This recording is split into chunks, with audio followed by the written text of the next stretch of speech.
le maire nous a annoncé qu'il allait faire une intercommunalité et qu'il allait mutualiser les ressources, etc. Je lui ai dit, monsieur le maire, formidable, je m'attends à ce que vous allez baisser mes impôts locaux. Vous n'y pensez pas, on va essayer de ne pas les augmenter. On va essayer de ne pas les augmenter. Donc on fait des intercommunalités pour mutualiser, mais on garde toutes les ressources en local et on en crée d'autres aussi. La mentalité aussi des élus locaux est telle qu'on ne fait que dépenser de l'argent public. L'intercommunalité n'a pas fait baisser du tout les effectifs dans les communes. Moi, ce que je propose dans mon livre, c'est de supprimer 700 000 postes en 8 ans. Parce qu'en réalité, l'autre problème dont on ne parle pas, c'est la masse très importante de dépenses qui vient du coût de personnel. Il y a les retraites publiques, mais il y a aussi... C'est du clientélisme, ils ne le feront pas. Est-ce qu'il n'y a pas aussi une autre question, parce que je suis d'accord avec, on parle des syndicats, mais est-ce qu'il n'y a pas aussi une grande responsabilité à la tête, c'est-à-dire, à mon avis, avec ENA. Il me semble que le système ENA est une éducation, certes avec des cerveaux absolument brillants, d'accord, des pointures extraordinaires, mais en même temps extrêmement étriqué, très, comment dire, j'adore le terme allemand, einsternig, vraiment très étroit de vision. Et puis, pour moi, c'est un système incroyablement antidémocratique. Pour moi, une des solutions au problème de la France, c'est de vendre le système ENA aux Chinois. Parce que, non, mais c'est super. Parce que lorsqu'on voit, les ENA sont choisis par un jury, après ça, ils vont, que ce soit les politiciens à droite, à gauche, ils irriguent tous les échelons de haute administration, les préfets, les régions, mais c'est incroyable. Et pour moi, je pense, pour moi, ce sont les premiers responsables. C'est vraiment toute une mentalité, d'accord? Et lorsqu'on parle des syndicats, c'est quelque chose qui me frappe. Pour moi, les syndicats sont un miroir de ce qu'il y a nous. C'est en effet, je dirais même presque les mêmes attitudes et tout ça, c'est un reflet de ce qu'il y a à la tête. En fait, dans mon livre « Les fonctionnaires contre l'État » que j'ai publié en 2011, j'expliquais en fait l'alliance objective entre nos syndicats de la fonction publique et la haute fonction publique. Pourquoi? Parce que finalement, la défense du statut, est-ce que ça doit être quelque chose qui concerne la haute fonction publique? Non, puisque comme vous dites, ce sont des cerveaux brillants, a priori ils peuvent se recaser n'importe où, pouvoir bouger entre public et privé, sans avoir cette espèce de parachute permanent, ce filet de sécurité qui les rattrape où qu'ils soient et quelle que soit la bêtise économique qu'ils fassent. Et ça, si vous voulez, en réalité, pourquoi est-ce que les syndicats sont aussi chouchoutés par les différents ministères, financés, on bénéficie de personnel mis à disposition, avec quand même le paradoxe que moins il y a d'adhérents dans les syndicats, plus il y a de permanents. C'est le seul pays en France à avoir ça. Hein. Avoir un chiffre, on ne connaît pas, c'est peut-être 30 000, c'est peut-être 40 000 personnels à temps plein qui sont traités par nos administrations publiques et payés par elles pour travailler dans les syndicats. Eh bien, c'est aussi parce que la haute fonction publique n'a pas envie de perdre le statut. Et que les premiers qui le perdront, ce sont eux. D'ailleurs, si vous lisez le livre des Grac, donc ce sont que des hauts fonctionnaires, Ce qui ne peut plus durer, qui a été publié chez Albin Michel, comme le mien, ils le disent. Ceux à qui il faut supprimer le statut en premier pour montrer l'exemple, c'est la haute fonction publique. C'est les grands corps de l'État. Et c'est eux qui doivent montrer l'exemple. Ils n'ont pas du tout envie de lâcher leur truc, de dire ah, tiens, je vais faire 5 ans dans le privé dans une banque, et puis je reviens. Excusez-moi, je sais que c'est l'ancien régime. Et après, juste avant je reviens. Est-ce que vous avez fait une analyse comparative de l'enseignement de l'économie dans les différents pays européens? On a un peu travaillé là-dessus, mais pas tellement, parce qu'il y avait eu tout un rapport de l'Institut de France sur ce sujet, je ne sais pas si vous en souvenez, qui avait été vraiment très très bien fait, qui avait repris tous les manuels scolaires. Le problème, alors moi j'ai fait partie du comité pour la diffusion de la culture économique qui avait été nommé par Christine Lagarde, où on a tenu 2 ans, et puis ils ont supprimé, parce qu'en plus on était quand même phagocytés par des gens de Bercy qui en fait dirigeaient le truc à notre place. Non, on n'avait pas le droit de parler de baisse de la dépense publique, par exemple.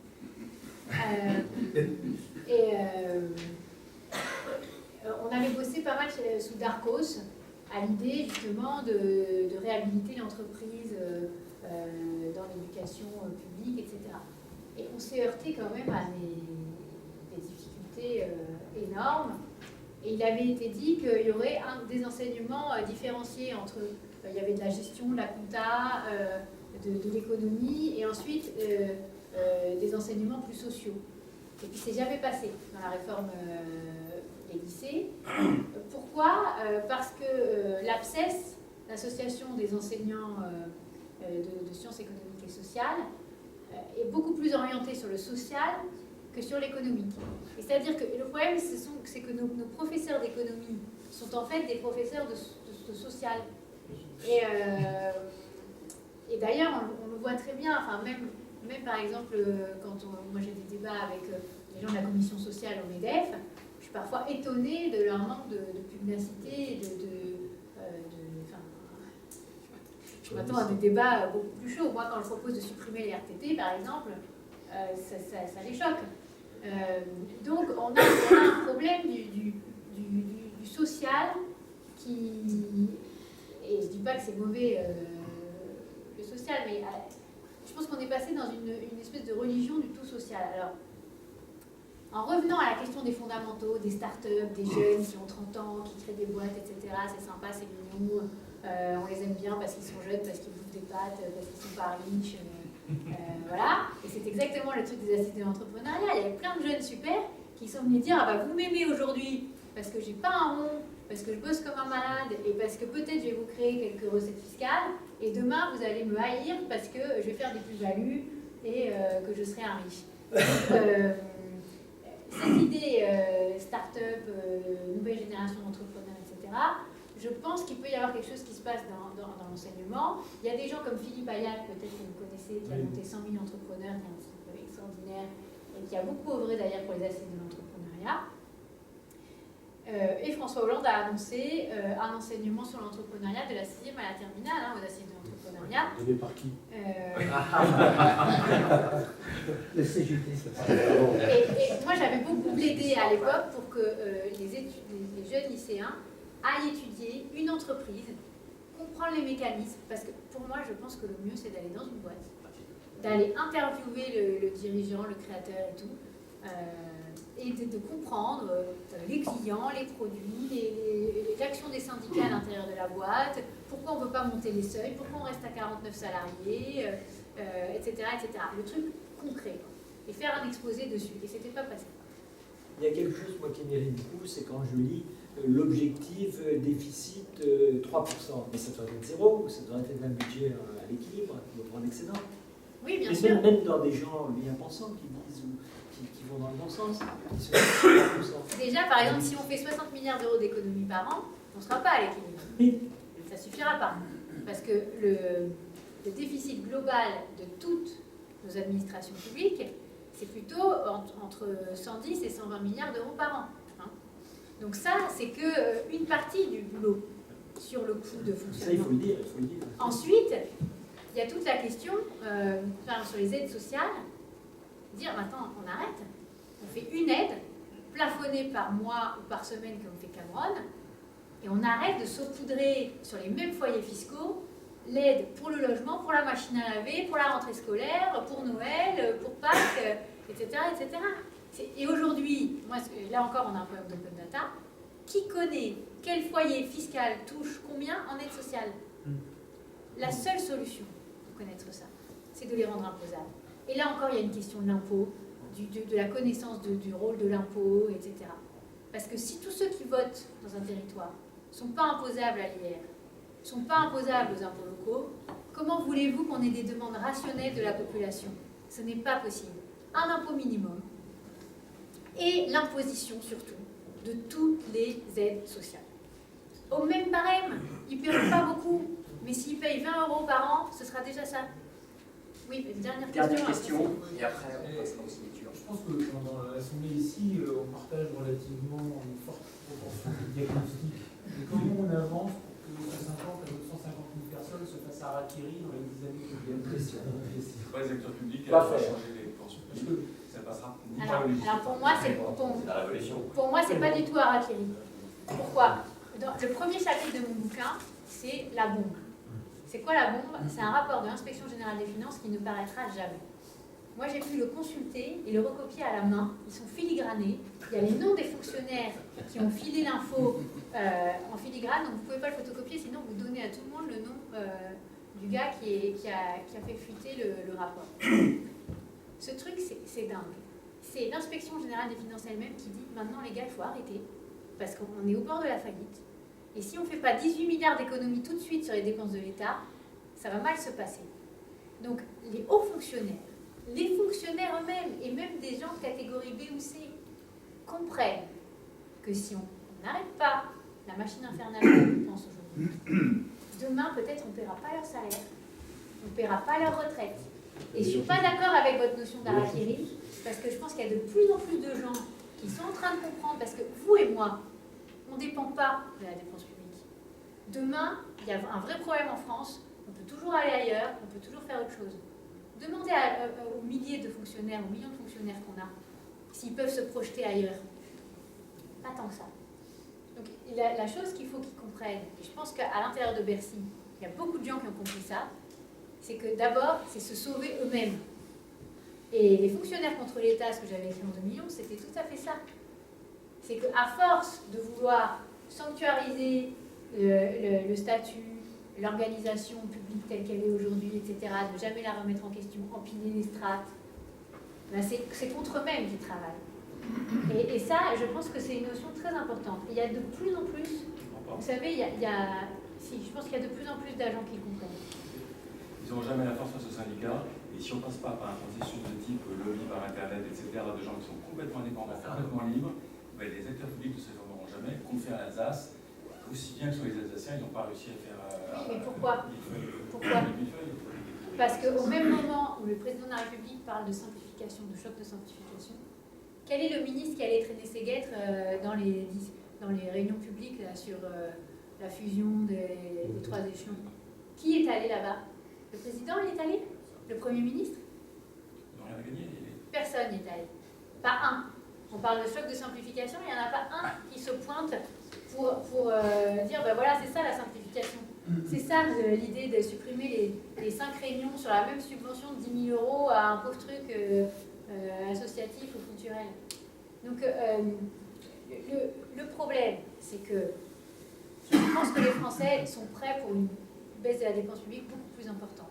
Mais ils ne sont pas prêts pour qu'on leur fasse un marché de dupes, c'est-à-dire dire on va baisser toutes vos allocations, on va supprimer ce à quoi vous avez droit, on va dire que les plus riches n'ont pas le droit à l'assurance maladie, alors c'est eux qui cotisent et puis ils n'ont plus le droit, etc. etc. Non, mais ça non, c'est pas possible. Mais ils sont prêts pour une réorganisation. D'ailleurs, quand vous regardez en Alsace, c'était le système de vote qui était débile.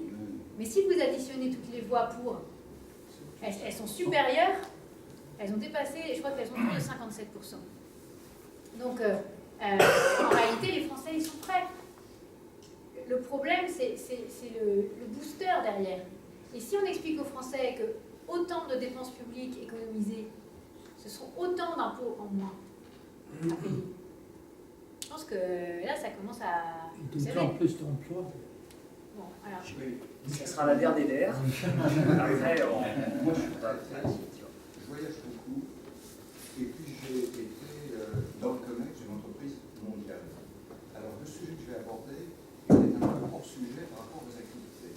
Néanmoins, moi je me dis, et c'est ce que j'ai observé, dans toutes nos filiales en Europe, tout le monde, le petit cadre en Angleterre, avait une voiture de fonction.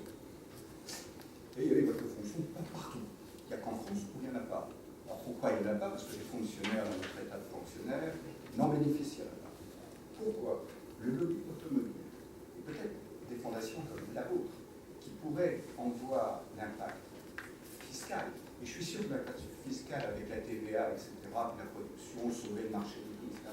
Pourquoi on ne lance pas ce type de débat qui effectivement aurait derrière lui les éventuels bénéficiaires, ils sont nombreux, avec des chiffres que j'imagine, je ne sais pas ce qu'ils sont, mais si on créait ça, ces 200 000 voitures de plus par an, qui échappent bien entendu au contrôle de toutes les mesures européennes, parce que c'est l'entreprise qui décide du parc qu'elle constitue pour ses employés, etc.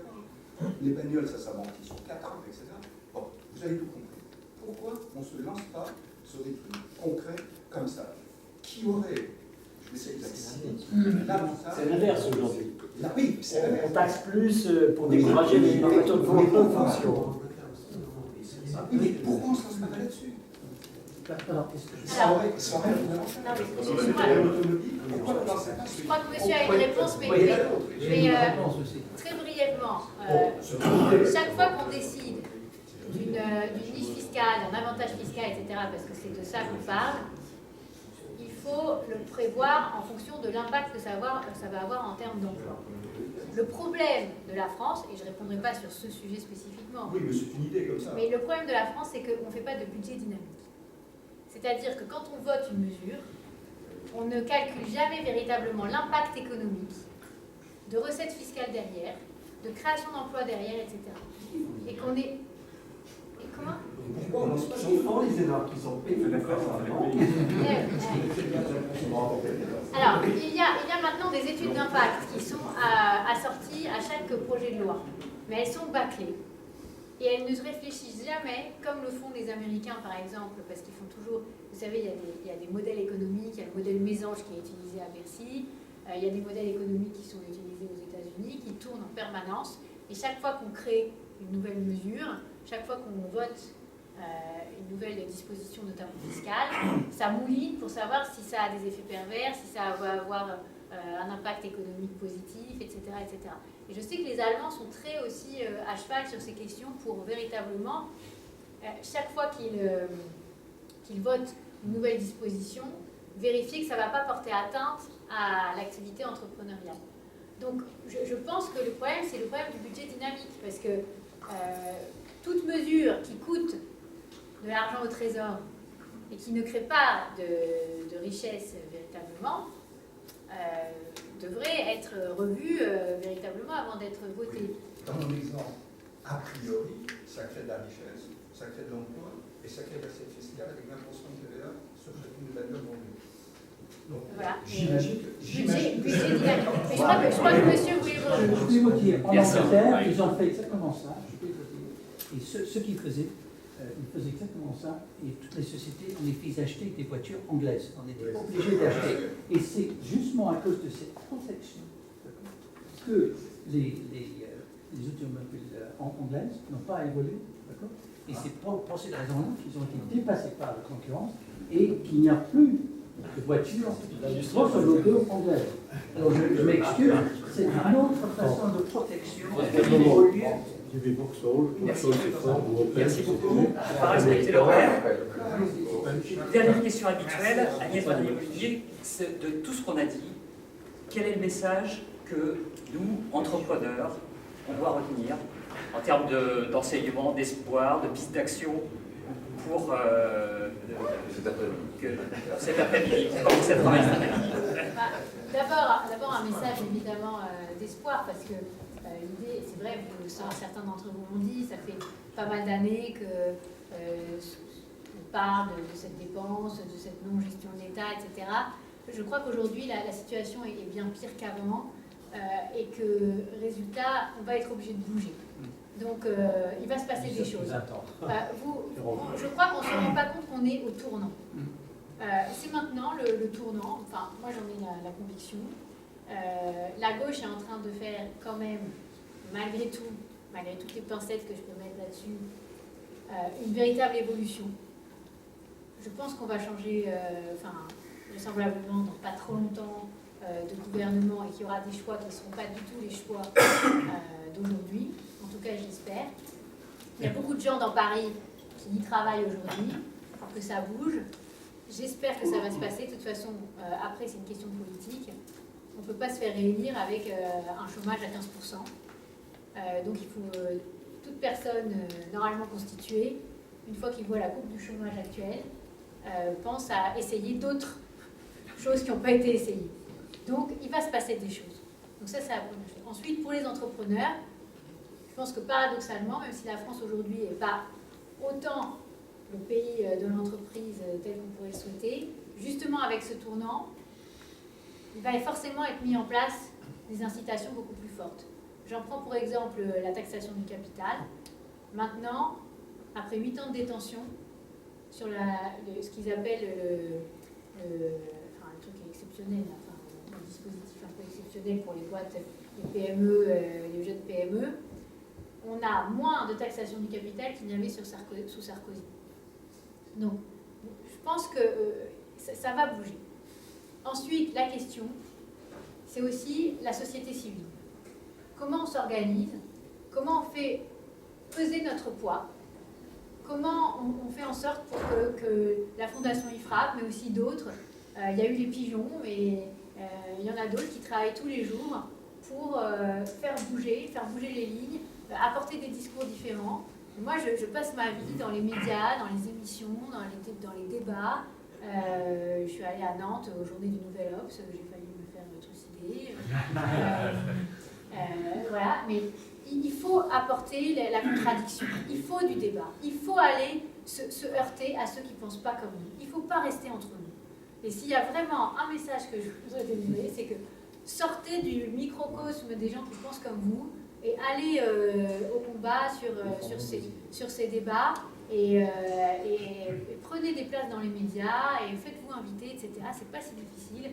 Moi j'ai commencé, personne ne me connaissait, et maintenant je suis invitée tous les jours, toutes les semaines. Voilà, il faut apporter une parole différente, et pas que sur BFM. Et, non mais c'est important, et il faut aller dans les écoles, il faut aller avec Philippe Ayat, si vous avez un peu de temps à consacrer pour aller rencontrer les élèves, faire cette pédagogie et s'engager sur le mini temps libre que vous avez. Je sais qu'il y en a pas beaucoup, mais au lieu d'aller jouer au golf, de temps en temps, on n'a pas le temps de jouer au golf. Message d'espoir, merci.